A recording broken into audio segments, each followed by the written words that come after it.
الله وحده لا شريك له ونشهد أن سيدنا وحبيبنا ومولانا ومرجانا ومحبوبنا ومطلوبنا ونورنا سيدنا محمدا عبده ورسوله أما بعد فأعوذ بالله من الشيطان الرجيم بسم الله الرحمن الرحيم ولا تكونوا لمن يقتل في سبيل الله أموات بل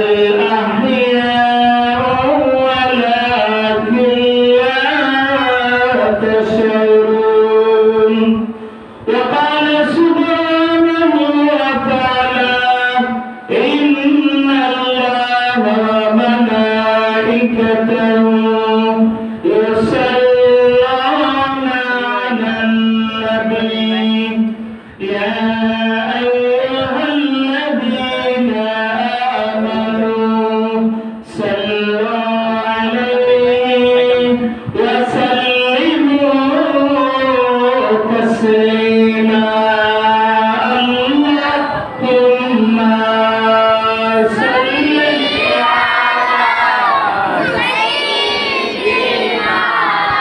مولانا محمد وعلى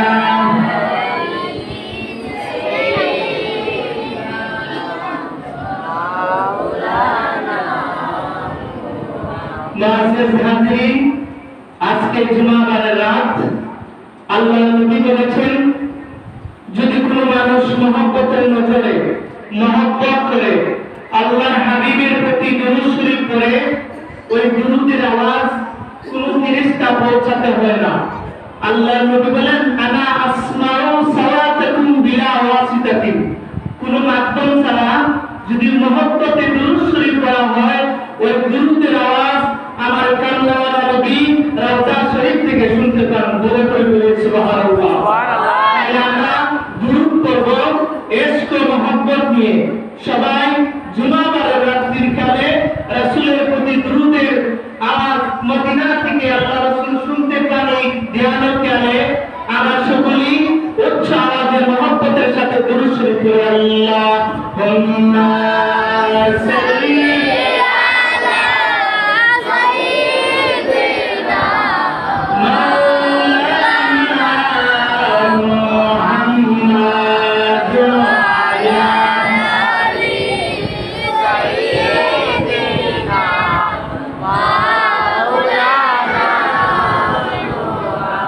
واقفون لديهم عند ربهم من نقطة أو من شكلة بكامل اللهم صل على سيدنا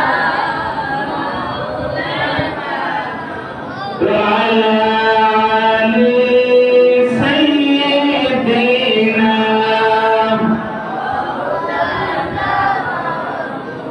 Hasan Shahid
ইয়াজিদকে রাহমাতুল্লাহি আলাইহি বলা হচ্ছে আওলাদে রাসূল ইমাম হুসাইন রাদিয়াল্লাহু তাআলা আনহুকে যে লোকের পরামর্শে যে লোকের নির্দেশে শহীদ করা হলো কারবালার ময়দানে, ওই লোকটাকে কেমন করে ওই মসজিদের মিম্বরে বসে ইয়াজিদকে রাহমাতুল্লাহি আলাইহি বলা হয় আর হযরত বলা হয়, এটা একজন বিবেকবান মুসলমানের এটা কখনো সম্ভব না। এজন্য আমি সংক্ষেপে বলবো, এজন্য হুসাইন রাদিয়াল্লাহু তাআলা আনহুকে যখন হুসাইন রাদিয়াল্লাহু তাআলা আনহুর মাথা মুবারক নিয়ে একটা গির্জার মধ্যে রাত্রি যাপন করার জন্য ওই সীমার এবং এজিদের দলেরা একটা গির্জা দিয়ে যখন যাচ্ছিল, তখন ওই গির্জার মধ্যে লেখা ছিল আতারজুনা শাফাতাই ইয়াউমাল কিয়ামতি হিসাবি, যারা ইমাম হুসাইন রাদিয়াল্লাহু তাআলা আনহু অর্থাৎ রাসূল আকরাম রাউফুর রহিম সাল্লাল্লাহু আলাইহি সাল্লামের প্রিয় নাতিকে যারা শহীদ করে ফেলল, তারা কেমনি করে আল্লাহ রাসূলের শাফায়াত পাবে এই আশা করে তারা এই জমিন থেকে মরতে পারে? কখনো না। এই রাসূলুল্লাহর আওলাদকে যারা শাহাদাত বরণ করেছে তারা কখনো আল্লাহ রাসূলের শাফায়াত পাবে না।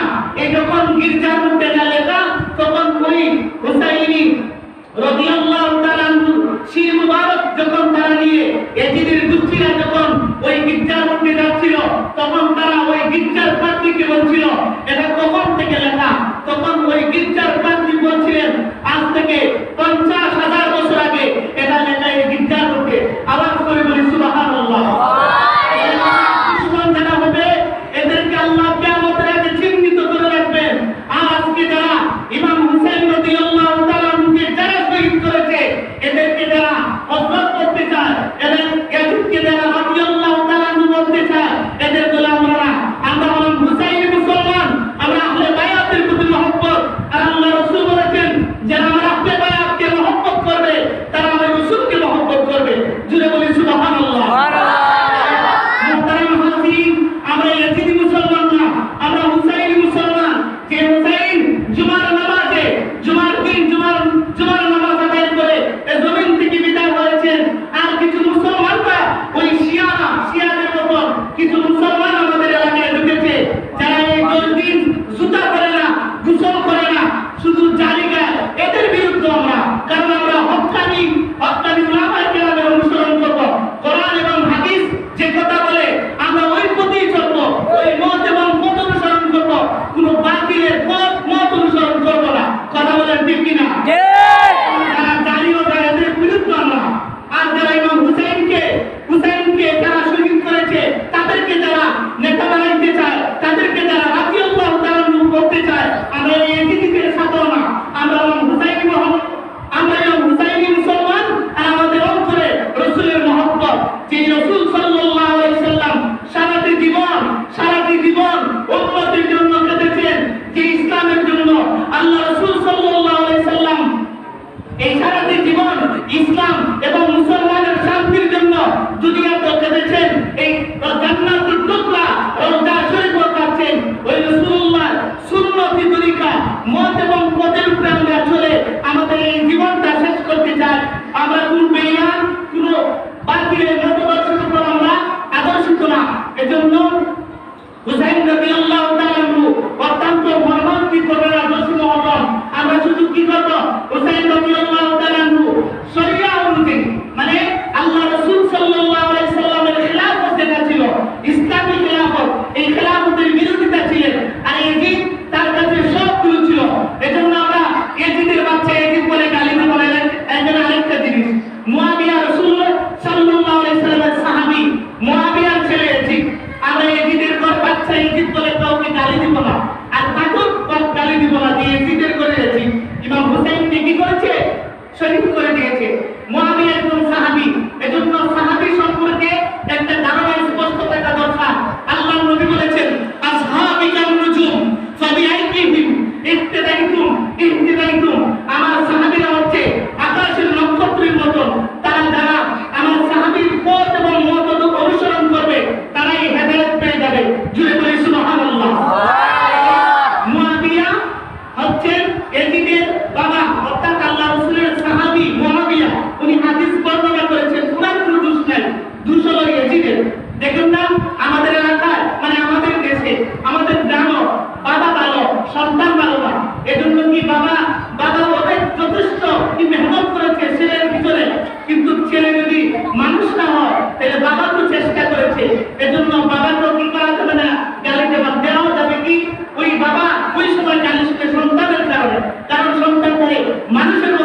ইয়াজিদের সাথে একাত্মতা পোষণ করেন নাই বিধায় ওই কারবালার প্রান্তরে হযরত হুসাইনকে ন্যায়ের পথে তাইকে মাথা দিতে হচ্ছে। হুসাইন রাদিয়াল্লাহু তাআলা আনহু এমন যে হুসাইন রাদিয়াল্লাহু তাআলা আনহু এমন মহব্বত আল্লাহ রাব্বুল আলামিন উনাকে করেছে, যা আমরা জানি আল্লাহ রাসূল যখন কি নামাজের মধ্যে ছিলেন, এই নামাজে ইমাম হুসাইন রাদিয়াল্লাহু তাআলা আল্লাহ রাসূল সাল্লাল্লাহু আলাইহি সাল্লামের কাঁধ মুবারক উঠে গেলেন। আল্লাহ নবী চেষ্টা করছেন নামাজের জন্য, পারেন নাই। এমন সময় হযরত জিবরিল আমিন বলছেন, ইয়া রাসূলুল্লাহ, যতক্ষণ পর্যন্ত হুসাইন নিজের ইচ্ছা মতো আপনার উপর থেকে সরে না যাবে ততক্ষণ পর্যন্ত আপনি সিজদাতে উঠবেন না। জোরে বলি সুবহানাল্লাহ। মহব্বত করতেন হযরত হুসাইনকে, এজন্য সীমান্তের দোষ যে হুসাইন রাদিয়াল্লাহু তাআলা মাথা মুবারক আলাদা করেছিল, সে সামন দিক দিয়ে পারে নাই, পিছন দিক দিয়ে পেরেছে। হুসাইন রাদিয়াল্লাহু তাআলা পরামর্শ তাকে দিয়েছে, বলছেন ওই সীমান্তের দোষ শুনেরা, যদি তুই আমাকে মারতে চাও, তুই যদি আমার গলা আলাদা করতে চাও, তাইলে তুই আমার পিছন দিক থেকে তরবারি শুরু কর। কারণ এমন কোন জায়গা নাই যে জায়গায় আমার নানা আমাকে চুমা দিয়েছেন না। কারণ যে জায়গায় আল্লাহ রাসূল সাল্লাল্লাহু আলাইহি সাল্লাম হুসাইনকে মহব্বত করে চুমো দিয়েছেন, ওই জায়গাটায় স্টিলের বদল হয়ে গেছে। ছুরি না, দুনিয়ার যত দাঁড়ানো ছুরি তার ওই জায়গার মধ্যে ছাড়ানো হয়, কখনো কাটবে না। কারণ রাসূলুল্লাহ সাল্লাল্লাহু আলাইহি সাল্লাম চুমা দেওয়ার কারণে ওই চামড়ার জিনিসটা পাথরের চেয়ে আরো শক্ত হয়ে গেছে। বলি সুবহানাল্লাহ। মুহতারাম হাজিরিন, ইমাম হুসাইন রাদিয়াল্লাহু তাআলা কোন গদির জন্য নয়, ওনার নানার নানার আহলে বায়াতে মানে হযরত মুহাম্মদ রাসূলুল্লাহ সাল্লাল্লাহু আলাইহি সাল্লামের পথ এবং মতকে ধরে রাখার জন্য, আল্লাহ রাসূল সাল্লাল্লাহু আলাইহি সাল্লামের খেলাফতকে আঁকড়ে ধরে রাখার জন্য ইমাম হুসাইন রাদিয়াল্লাহু সত্যের প্রতি ছিলেন। আর ইয়াজিদ ওই সত্যটাকে মানে নাই, সে কি মদ হালাল করেছিল, এই অবাধে নারী চলাচল হালাল করেছিল, সে ইসলামের যত বহির্ভূত কাজ আছে ওই কাজগুলো সে ইসলামের মধ্যে ঢুকাই দিয়েছিল। ইমাম হুসাইন রাদিয়াল্লাহু তাআলা জোর করতে বললেন, আমার জীবন চলে যাবে, এরপর আমার নানা সুন্নাত থেকে আমি একটা পাও পিছপা হব না। এজন্য সত্যের পথে দেইগা ইমাম হুসাইন রাদিয়াল্লাহু তাআলা বাতিলের কাছে মাথা নত করেন নাই, সত্যের পথে দেইগা শাহাদাত বরণ করেছেন। এজন্য ইমাম হুসাইন রাদিয়াল্লাহু তাআলা যে শাহাদাত বরণ করেছেন, এর বিনিময়ে আল্লাহ রাব্বুল আলামিন কাল কিয়ামতের ময়দানে, হাসরের ময়দানে কোটি কোটি নবীর উম্মতের নাজাতের ব্যবস্থা হয়ে যাবে এই শাহাদাত বরণ করার কারণে। এজন্য আমরা ইমাম হুসাইনের প্রতি মহব্বত দেখাবো, তবে শিয়াদের মতো মহব্বত দেখাবো না। যে শিয়ারা আলীর বিরুদ্ধে কটূক্তি করেছে, যে শিয়ারা অতিভক্তি দেখাচ্ছে, ইমাম হুসাইনকে দাওয়াত দিয়েছে যে কি করেন আপনি চলে আসুন কুফায়, আমরা আপনার হাত থেকে মুসলমান হয়ে যাব, মানে বায়াত গ্রহণ করব। কিন্তু এরা এই শেষ পর্যন্ত ইমাম হুসাইনের কাছ থেকে দূরে সরে গিয়েছিল। যখন ওনার চাচাতো ভাই মুসলিম ইবনে আকিলকে এই পর্যবেক্ষণ করার জন্য যখন পাঠালেন, তখন ওই যখন পরিবেশটা একটা হলো অনুকূল পরিবেশ আর একটা হলো প্রতিকূল পরিবেশ। অনুকূল পরিবেশ কি, যেটা সব জান্নার অধীনে আছে, আর প্রতিকূল পরিবেশ, এই প্রতিকূল পরিবেশের মধ্যে আপনার কথা বললে এটা জনগণ মানবে না। এমন অবস্থা যখন এই মসজিদে, কুফার মসজিদে মুসলিম ইবনে আকিলের কাছে অনেক লোক ইমাম হুসাইনের পক্ষ থেকে বায়াত গ্রহণ করলো, তখন ওই সময় মুসলিম ইবনে আকিল চিঠি লিখলেন যে হুসাইন চলে আসুন, আমরা এই কুফার অবস্থা অত্যন্ত ভালো। যখন এই কথা বলল, তখন ইয়াজিদ একজন ওই কুফার গভর্নর ছিল, ভালো লোকের আগে ওই এরপরে ওনাকে বললো, যদি তুমি এই কুফার অবস্থা নিয়ন্ত্রণে তোমার অধীনে আনতে পারো, তাই আমি তোমাকে কুফার গভর্নর বানিয়ে দিব। তখন ওই সময়ে মুসলিম ইবনে আকিল সহ আরো যারা ছিল সকলকে সে ওই সময় মুসলিম ইবনে আকিলকে ওই কুফার মসজিদে জমায়েত করেছিল। এই ভয়ে অনেকে যারা ইমাম হুসাইনের পক্ষ থেকে মুসলিম ইবনে আকিলের কাছে বায়াত গ্রহণ করেছিলেন, তখন অনেকে দূরে চলে গেলেন। এবার যখন হুসাইন চিঠি পেলেন, উনি যখন আসতে শুরু করলেন, আস্তে আস্তে এই 10 মুহররম এই কারবালার প্রান্তরে পৌঁছে গেলেন ইমাম হুসাইন। এই হুসাইন রাদিয়াল্লাহু তাআলা পৌঁছে যাওয়ার পর দেখলেন পরিবেশ অন্যরকম। তখন হযরত হুসাইন রাদিয়াল্লাহু তাআলা বললেন, আমি তো জিহাদ করার জন্য আসি নাই, যুদ্ধ করার জন্য আসি নাই, তোমরা কি চাও? তারা বলল, দেখেন না পরিস্থিতি কি চাই। তারা এই মধ্যে ফুরাত নদী, এই ইয়াজিদের নির্দেশে ফুরাত নদীর নদীগুলো বেষ্টন করে রেখে দিল। এমনকি হুসাইন রাদিয়াল্লাহু তাআলা ছোট্ট বাচ্চা আলী আসগরের ব্যাপারে এসেছে। ওনাকে যখন নিয়ে ওই মহিলারা বললেন যে হুসাইন আমাদেরকে পানি দেন বাগে না দেন, এতে কোনো সমস্যা নাই, এই ছোট্ট বাচ্চাদের একটু পানি পান করা। উনি যখন নিয়ে গেলেন তখন তারা বলল পানি দেওয়া যাবে না। লক্ষ্য করে তীর নিক্ষেপ করলো, হুসাইনের গায়ে না লেগে ছোট্ট বাচ্চার গায়ে লাগলো। তীরের আঘাতে শাহাদাত বরণ করলেন। ওনাকে যখন নিয়ে আসলেন, আমার ছেলে পানির মধ্যে শাহাদাত বরণ করেছে, ওনারা দেখা আশ্চর্য। ছোট্ট বাচ্চা যখন মায়ের দুধ থেকে মায়ের সামনে মৃত্যুবরণ করে, আপনি বুঝেন কি অবস্থা। ওই সময়ে তখন ইমাম হুসাইন রাদিয়াল্লাহু তাআলা একটা কথা বলেছিলেন, এই ইয়াজিদের বাড়িতেরা, তোমরা যারা আজকে, আমি নবীর পরিবার, যে নবীর কারণে মহান আল্লাহ এই সুন্দর পৃথিবী সাজালেন, এই পুরা নদী নামক পানির মধ্যে পানি দিলেন, যে মহান রব্বুল আলামিন আমার নানার কারণে সুন্দর এই পৃথিবীতে সাজালেন। আজকে নানার আল্লাহরা আমি হুসাইন সহ এই পুরা নদী মানে কারবালায় পানি পাচ্ছি না, আমার ছোট্ট সন্তানরা পানির কারণে মারা যাচ্ছে। অথচ অনেক পশু পাখি এই পুরাত থেকে কি করলো? পানি পান করলো। তোমরা এত নিষ্ঠুর কেন? তারা দুটো কথা বললো না, ওই হুসাইনের কথাগুলো উল্টো করে তীর নিক্ষেপ করলো।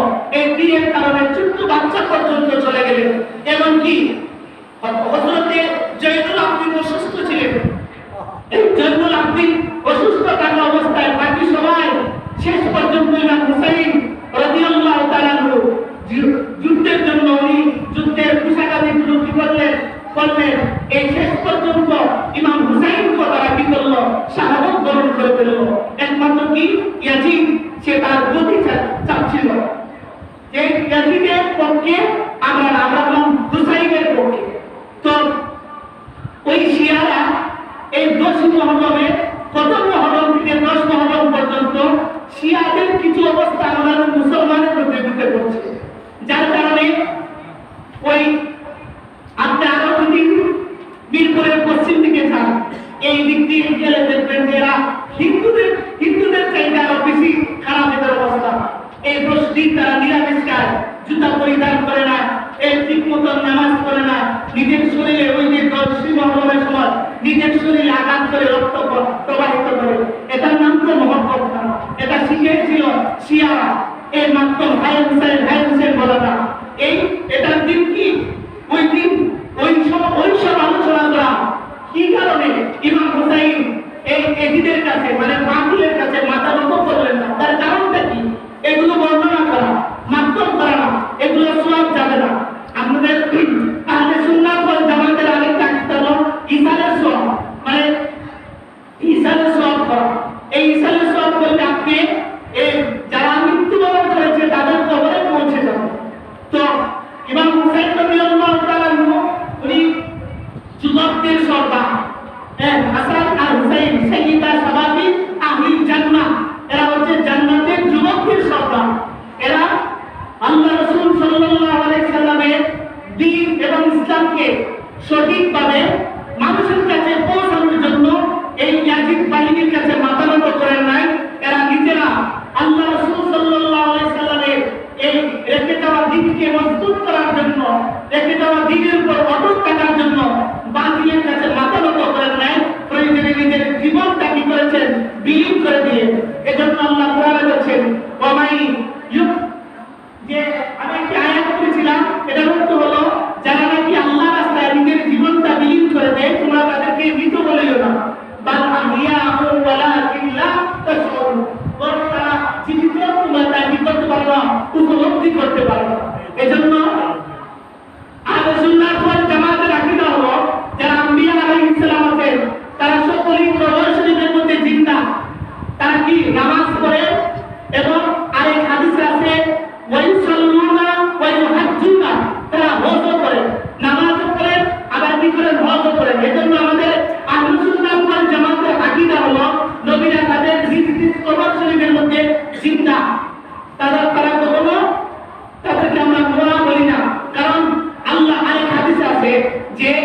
নবীদের কবর যেখানে তাদেরকে দাফন করা হয়েছে, এই কবরের মধ্যে কবরের মাটি তাদের জন্য তাদের শরীর মুবারক খাওয়া হারাম করে দিয়েছে আল্লাহ। তাহলে তাদের মর্যাদা কতটুকু? অনেক বড় মর্যাদা, তাদের পবিত্র হতেই পারে না। তাইলে যারা নিজেদের জীবন বিলীন করে দিয়েছেন আল্লাহ রাস্তায়, তাদেরকে আমরা কি বলবো না? মুর্দা বলবো না। তারা কি কবর শরীফের মধ্যে মৃত না, তারা বলে জীবিত, কারণ আমরা এটা উপলব্ধি করতে পারি। তাইলে মোহতারাম হাজিরিন, যেটা বলছিলাম, আমরা ইসলামের মধ্যে কোন কুসংস্কারের মধ্যে আমরা স্থান নাই। আমরা যখন একটা গ্লাসের মধ্যে যখন পানি আনলেন আপনি খাওয়ার জন্য, অনেক কাজকর্ম করেছে, আপনার পানির তৃষ্ণা লেগেছে, আপনি যখন টিউবওয়েল থেকে চাপ দিয়ে পানি আনলেন, পানি আনার পর এই পানির মধ্যে যদি একটু চিনি দেওয়া হয়, তেল দেওয়া হয়, এই তেলের পর একটু স্বাদ হবে। আর এই তেল এবং চিনি ছাড়া আপনার যখন এখানের মধ্যে গ্লাসের মধ্যে পানিটা সাদা, এই সাদা পানিটা আপনি ভক্ষণ করলেন, এই সাদা পানিটা হলো ইসলাম। আর ইসলামের এবং পিওর, এটার মধ্যে কোনো ভেজাল নাই। আর আপনি যখন এই শরবত চিনি দিলেন, এটা আপনার অন্তরের শান্তির জন্য দিলেন।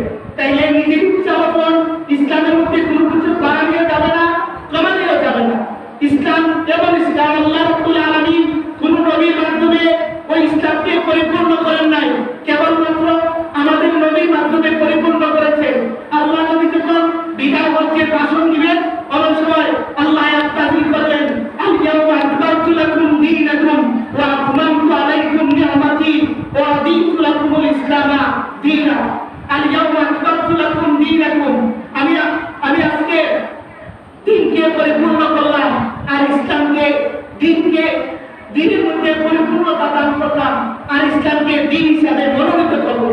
তাইলে হাজির, আমাদের মধ্যে কোনো গুমরাহিতা নাই, ইসলামের মধ্যে কোনো গুমরাহিতা নাই, এটা একদম সাদা পিওর পানির মতো। তো আমরা এমন ইসলামের মধ্যে প্রবেশ করেছি যে ইসলামের মধ্যে কোনো ভেজাল নাই। তাই আমরা প্রতিরঞ্জিত করবো না। শিয়া যেমনি ভাবে প্রতিরঞ্জিত করেছে, তারা কি করেছে? হযরত আলীর ব্যাপারে বলছে অতিভক্তি দেখাইতে দেয়া যে হযরত জিবরিল আমিন কোরআন নিয়ে এসেছিলেন আর হযরত আলীর কাছে, ভুল করে আল্লাহ রাসূলের কাছে চলে গেলেন। বলেন নাউযুবিল্লাহ। এজন্য তারা আলীকে বেশি সম্মান দিত, তারা বেশি আলীকে সম্মান দিত। আর হযরত আবু বকর আর হযরত উমর, এদের ব্যাপারে তারা বিদ্বেষ পোষণ করত। এদের কাতারও আমরা নাই। ওই শিয়া এই 10 মুহররম মাসে কি করে তাদের ওই যে নিজের শরীর থেকে রক্ত প্রবাহিত করে আর ইয়া হুসাইন বলে। তাই আমরা ইয়া হুসাইন এটা বলবো না, এটা বলবে হুসাইন রাদিয়াল্লাহু তাআলা বলব। কারণ ইয়া হুসাইন এমন সময়, আমি ছোট্টবেলা থাকতে এক সময় গিয়েছিলাম, তারা কি বলে এটা বললে তাদের মানের সম্মানের ঘাটতি হয়। হুসাইন রাদিয়াল্লাহু তাআলা বলবো, হাসান রাদিয়াল্লাহু তাআলা এরকম বলবো। এরকম আমাদের ইসলামের মধ্যে এরকমের কোনো স্থান নাই। আর আমরা ইয়াজিদকে কোনোভাবেই রাহমাতুল্লাহ অথবা হযরত ইয়াজিদেরকে বলবো না, কারণ ইয়াজিদের নির্দেশই ইমাম হুসাইন রাদিয়াল্লাহু